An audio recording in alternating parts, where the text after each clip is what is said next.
Adar TV, inspirasi masa kini.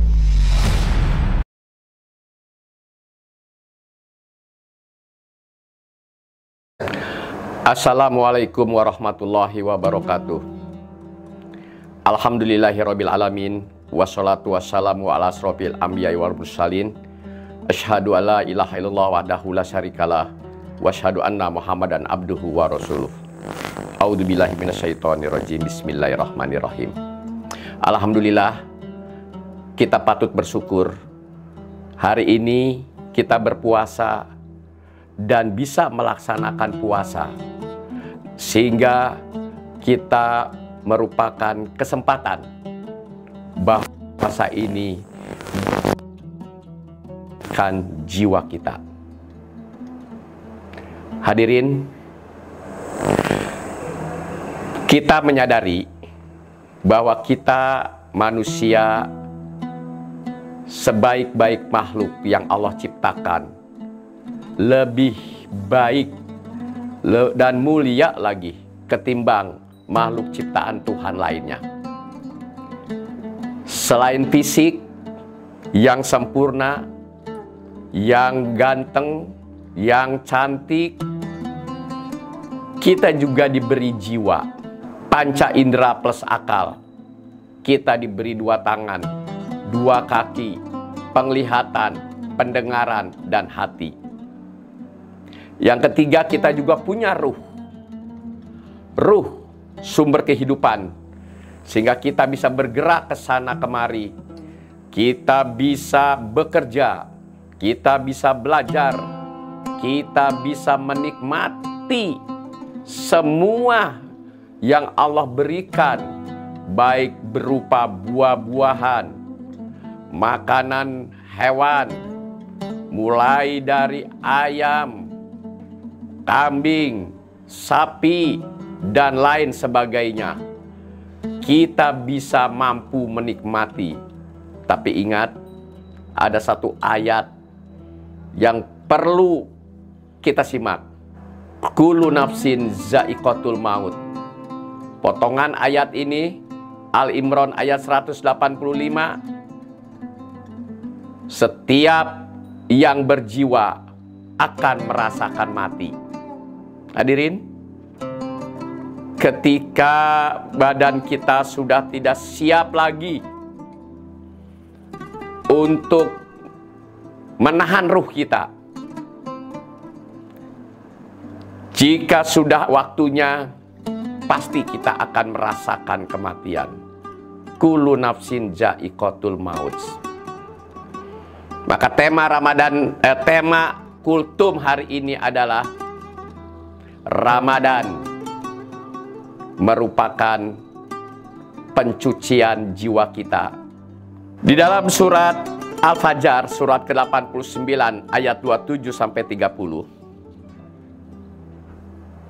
Ya ayuhan nafsul mutmainah, irji'i ila rabbika radiyah. Hai jiwa yang tenang. Kita sih Allah memanggil jiwa yang tenang. Artinya tidak mengambil, memanggil. Hai Omar. Jadi Omar datang dengan badannya, dengan jiwa, dengan rohnya, tidak. Tapi jiwanya yang dipanggil. Ya ayuhan nafsul mutmainah, hai jiwa yang tenang, irji'i ila rabbika radiyah. Kembalilah pada Tuhanmu dengan hati yang puas, lagi diridhoinya. Jadi jiwa yang dipanggil, jiwa yang tenang untuk kembali. Jadi ada jiwa yang tidak tenang, ada jiwa yang tenang. Jiwa yang tidak tenang tidak bisa kembali. Mau kembali ke badan, badannya sudah dikubur di tanah kusir mungkin, di jeruk purut mungkin, atau di mana saja keluarga yang memakamkan badan kita. Mau kembali udah dimakamkan. Lalu kemana itu jiwa kita? Inna lillahi wa inna ilaihi rajiun. Sesungguhnya berasal yang dari tanah kembali ke tanah, yang berasal dari Allah kita kembali ke Allah. Jiwa kita kembali kepada Allah di sisinya. Urusan surga level berapa sesuai amal perbuatan kita. Bulan Ramadan salah satunya adalah proses untuk penenangan jiwa kita. Oleh sebab itulah di ujung surat Al-Baqarah ayat 183, ya ayyuhalladzina amanu kutiba alaikumusiyam kama kutiba alal ladzina min qablikum la'allakum tattaqun. Berpuasalah di bulan Ramadan ini. Hai orang-orang yang beriman, diwajibkan atas kamu berpuasa sebagaimana telah diwajibkan orang-orang sebelum kamu, la'allakum tattaqun, agar kamu bertakwa. Jadi orang yang bertakwa, insya Allah jiwanya tenang. Karena orang yang bertakwa, predikat takwa itu dia masuk ke dalam surga. Di surat Al-Imran ayat 133, A'udzubillahi minasyaitonirrajim, bismillahirrahmanirrahim. Wasari'u ila magfiratim mir rabbikum wa jannatin arduhas samawati wal ard uiddat lil muttaqin. Uiddat lil muttaqin. Segera mohon ampun. Jadi untuk mensucikan jiwa kita ini adalah memohon ampun. Apalagi di bulan Ramadan yang penuh berkah ini, jangan lupa untuk segera mohon ampun.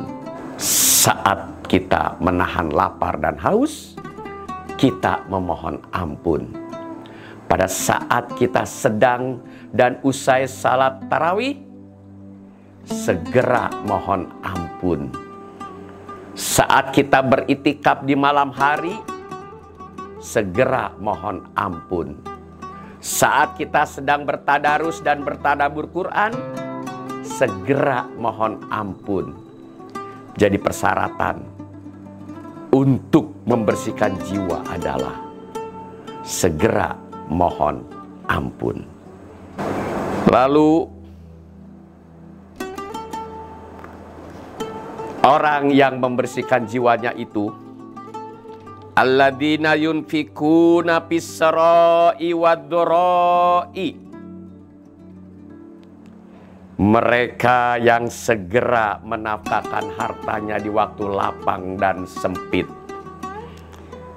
Infak, sedekah, atau apa saja kita berikan kepada fakir miskin, anak yatim, kaum duafa, dengan syarat pastinya tepat waktu, tepat jumlah, tepat sasaran, dan tepat gizinya. Proses itu dah yang bisa membersihkan jiwa kita.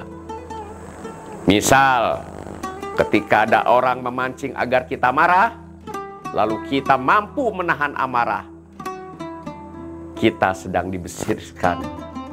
dibersihkan kotoran-kotoran hati kita untuk proses kita tenang. Ya ayuhan nafsul mutmainah, hai yang tenang, irji'i ila rabbika, kembali kepada Tuhanmu. Lalu wal kadhiminal ghaidz, mampu menahan amarah yang tadi saya sampaikan ketika ada jadi ingin marah. Proses kita sedang dibersihkan jiwanya, kotoran hati sedang disapu melalui menahan amarah. Siapa di antara kita yang masih suka marah-marah? Segera tahan. Jika marah sudah ditahan, maka kita tidak akan marah. Wal afina aninas, memaafkan kesalahan orang lain. Itulah sebabnya tarawih diantaranya adalah silaturahmi untuk melihat teman-teman kita, saudara-saudara kita yang sedang ikut bersama kita bertarawih, kita berjabatan tangan. Jangan terbalik, tarawih rebutan tempat. Tempatnya merasa diambil karena udah dipesan duluan. Diambil orang, kita marah. Ini keliru. Mestinya kita melaksanakan tarawih kesempatan untuk saling memaafkan, saling memberi. Ini terbalik. Bukan membersihkan kotoran hati, malah bertambah kotoran hati kita. Wallahu yuhsinu muhsinin. Wallahu yuhibbul muhsinin. Sesungguhnya Allah menyukai orang-orang yang berbuat kebajikan. Wallahu yuhibbul muhsinin. Dan Allah sangat menyukai, sangat menyintai orang-orang yang berbuat kebajikan. Saat kita berbuat kebajikan, hadirin, kita sedang diproses membersihkan jiwa kita. Nah, kalau jiwa kita udah bersih, irji'i ila rabbika radiyah, kembalilah pada Tuhan, pada Tuhanmu dengan hati yang puas, lagi diridhoi, dan kita meridhoinya. Kemudian fadkhuli fi ibadi, maka masuklah ke dalam jamaahku. Ternyata banyak teman-teman kita yang mungkin sevisi dan semisi mengerti bahwa Ramadan ini juga merupakan selain jembatan menggapai ketakwaan, juga merupakan pembersihan jiwa kita melalui diproses, baik melalui menahan lapar dan menahan, mencegah sifat-sifat negatif, sifat-sifat tercela, kita cegah untuk kita tidak lakukan. Dan juga bulan Ramadan, kita sedang menata hati kita, membuka hati kita, membersihkan hati kita dari kotoran-kotoran melalui memahami ayat-ayat Allah. Bertadabur di malam hari, memahami ayat-ayat Allah. Kemudian diakhiri ayat yang ke-30, wadkhul dan masuklah ke dalam surgaku. Hadirin, ternyata Ramadan ini adalah proses untuk membersihkan jiwa kita, dan juga adalah proses untuk membersihkan fisik kita, perut-perut kita. Misalnya kalau kita sedang sakit, sedang kurang bagus stamina kita, dengan puasa hanya mohon ridho Allah, latihan mencegah banyak makan, menahan lapar dan haus sampai maghrib, kita sedang diproses tubuh kita, sedang diproses perut kita untuk istirahat, untuk tidak mengkonsumsi makanan-makanan yang mengandung kolesterol misalnya, sehingga kita menjadi sehat. Badan kita, jiwa kita juga diproses, ruh kita juga diproses. Sehingga ayat ini insya Allah menjadikan kita di akhir hayat kita husnul khotimah dengan puasa yang benar dan baik. Billahi taufiq wal hidayah. Wassalamualaikum warahmatullahi wabarakatuh.